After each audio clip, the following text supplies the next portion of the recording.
Constant Wonder Kids is a Constant Wonder podcast. Hi, Wonder Kids. It's Paige. Have you ever heard of snorkeling? It's kind of like swimming, but you get to see all the amazing things around you under the water. When you go snorkeling, you wear a mask, kind of like goggles, and it covers your nose and eyes so that you can see clearly.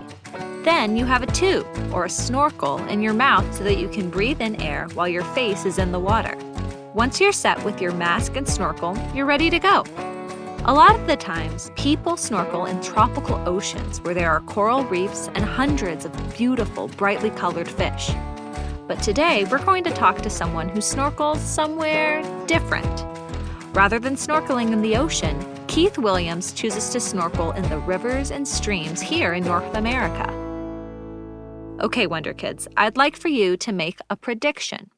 What differences do you think there are between snorkeling in a river versus snorkeling in the ocean near a coral reef? What kind of fish do you think you'd see in the rivers and streams near your house? Do you think a river could be as cool as the ocean? Keith's answer might surprise you. Listen to what happened when he was snorkeling in a stream. And not even a very big stream. The creek is so small there I couldn't even get my whole body in the water. Half of it was beached on rocks. It might be hard to believe that there could be anything interesting swimming in such shallow water. But Keith was about to see one of his favorite fish, the candy darter. As soon as I stuck my face in water, there was this beautiful shot of color that went from one rock to another, and I just kind of slowly followed it down the creek, and sure enough, that fish just stopped and posed, and it was this beautiful male candy darter, just incredible fish. And the beauty is just striking, but then the behavior is also striking, that this male just didn't care that I was there.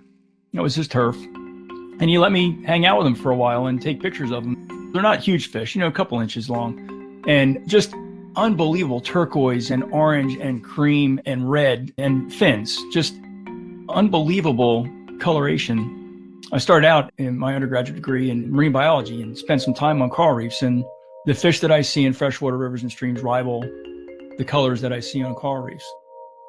Is that surprising to you, Wonder Kids? In the rivers and streams near our homes, there are fish that are just as beautiful and interesting as the fish you might see snorkeling on a tropical vacation in Hawaii. Keith knows that there's nothing boring about our freshwater streams and loves introducing people into this new world. The difficulty for me is keeping my attention on one thing because there's so much to see. And so, I'll watch the candy darter for a while, and then there's be something else over to the right, and I'll go to there, and something to the left. But there's just something about all of these animals that just kind of holds my attention, and there's so much to learn. I mean, they're not living on our terms. They're living in a completely alien environment to us, and those alien environments are right in our backyards. Keith first began to enjoy rivers and streams in his own backyard. Growing up in New Jersey, he would go to the creek near his house every day after school. It was called the Pumpkin Patch Creek. I would go to the creek every day after school, every weekend, and with my net, and I would catch, whoever was there, whatever I could find, crayfish and a bunch of different kinds of minnows and suckers. And so I got to know that creek really, really well, and that strongly influenced my choice to want to go to college for marine biology. Marine biology is the study of the ocean and all the amazing plants and animals you can find there. As he explored the ocean, Keith kept thinking about the freshwater streams and rivers he had near his home. He knew that there were many different species living in those bodies of water and wondered what would happen if he stuck his head in to experience it.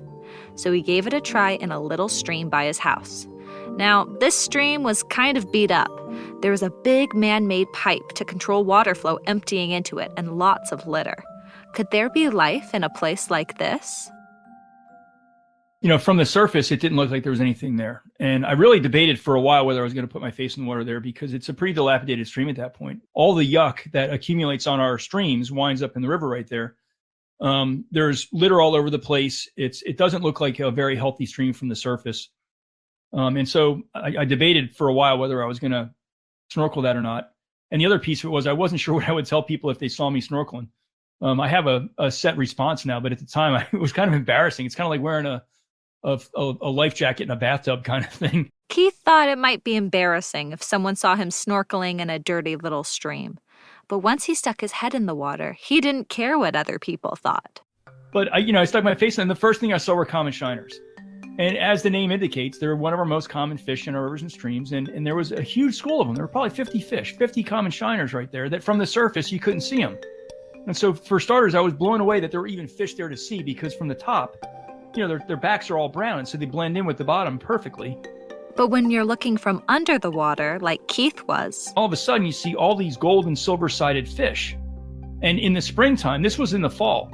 In the springtime, they are some of the most colorful fish that we have because all the males put on this amazing breeding color. When it's time to find a mate, male shiners get pinkish orange tips on their fins, and their side scales turn to beautiful shades of blue, green, and yellow. So we were talking about, candy darter colors earlier. These fish rival the colors of candy darters when they're in breeding color. It's just unbelievable. And so, a school of 50 of these fish just zipping all over the place. All the rocks were covered in rockweed. So this really brilliant green, kind of an alga, just like a moss, that's covering, and it's just setting the whole riverscape. And that brilliant green color is growing on these clean orange cobbles. And then we've got these elvers, the small juvenile eel, coming through. And then there were darters that were hopping over the bottom. And so in a short amount of time, I saw, 5, 6 different species of fish, from a completely different perspective too. Before he started snorkeling, Keith would take fish and bugs out of the water with a net to check them out. With snorkeling, he could observe river wildlife under the water. This gave Keith a completely new perspective on the creatures he was seeing. Soon, Keith was snorkeling in rivers and streams all the time, taking pictures of the amazing wildlife he saw under the water. When he was still, gently floating down the river, he could observe all sorts of creatures. Sometimes, though, weird things would happen if he was too still. When people think of a river or stream and activities that you can do in a river or stream, snorkeling is not on their list. It's not even registered. So there have been multiple times when I've been mistaken as a body because I'm not very active, right? I'm typically sitting in one spot, just watching life emerge around me. And if I have my camera, I'm even less active because I'm just kind of holding the camera out in front of me, taking pictures and just kind of trying to blend into the river, into the background of the river, so life just kind of comes out. I was in the middle of Pisgah National Forest, snorkeling a creek, and I hear this rustling through the leaves, and I'm thinking, that sounds really big. Is that a bear? Is that a deer? What's going on? And I look, and here's this guy running down the bank, thinking I'm a body. I scared him as much as he scared me. I said, hey, sorry to scare you. I'm just taking pictures of this beautiful brown trout over here. Sometimes people think Keith is a dead body when he's floating face down in the stream, but he's just trying to stay really still to not scare the fish he's watching. Even if he surprises people sometimes, Keith loves being on the river. Sometimes when he's out on the water, it's to experience adventure. He's been known to kayak and snorkel entire rivers, riding rapids and camping on little islands. On big river trips like that, Keith has learned to pay attention to the wildlife around him and follow their lead.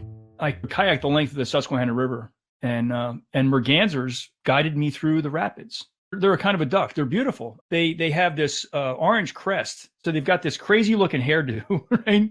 The orange head with this, like a rust colored head, with their feathers sticking straight back. So they kind of look funny, but huge families of these. I mean, it'd be a mama duck, mama merganser with, 20 or 30 babies following behind her.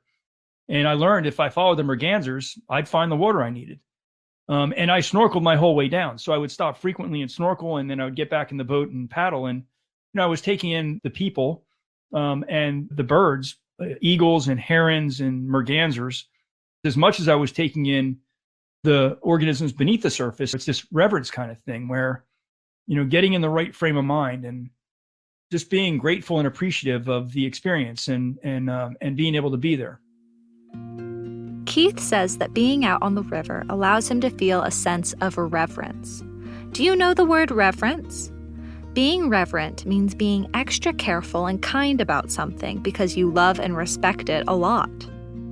Reverence is a really good word. I have nothing but the most profound respect for the life that's there. And I feel like that life is as valuable as my life, that we are all part of this system. We're all part of this amazing planet that's been, put here for us to take care of. They're another being here. Like we're a human being, they're a fish being, right? They're beings. They're more than just objects.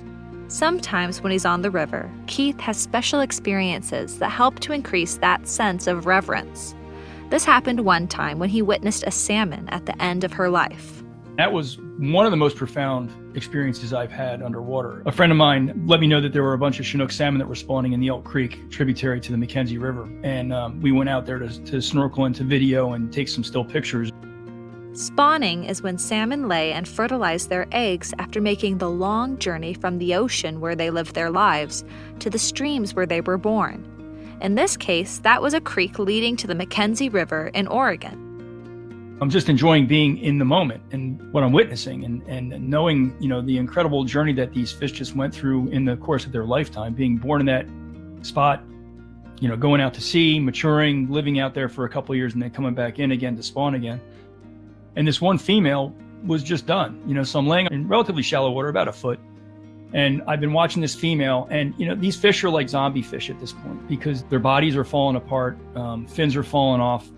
The female tails are all beaten white because the females lay on their side and use their tail to beat the gravel into that shallow nest. Their last act is to have that next generation. And this one female just drifts downstream with my knee and dies right there. And I could see it. I witnessed the life go out of her eye, right?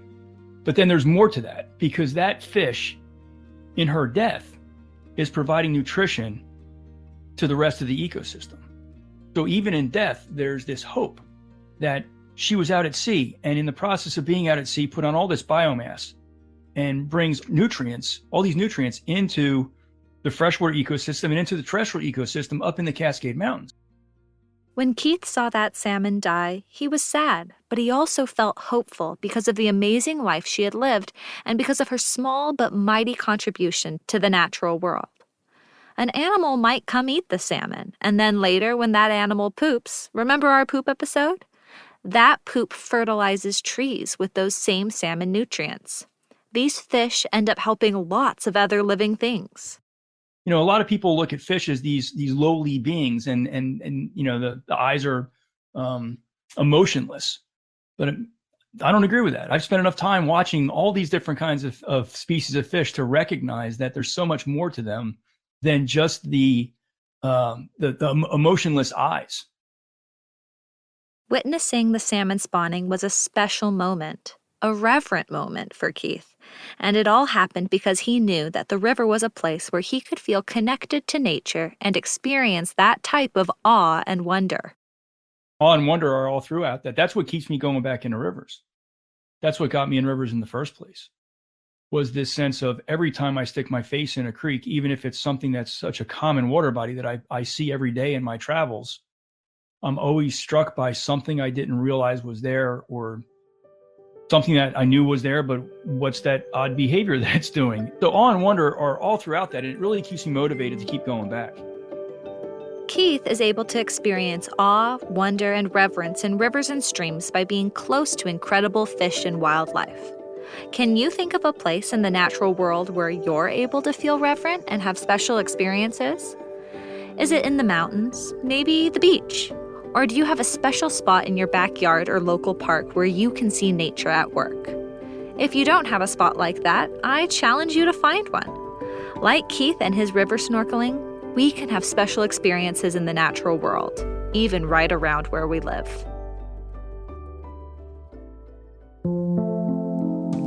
In our local rivers and streams, our fish beyond our wildest dreams. Snorkeling discovers more than meets the eye, and reverence for our wildlife.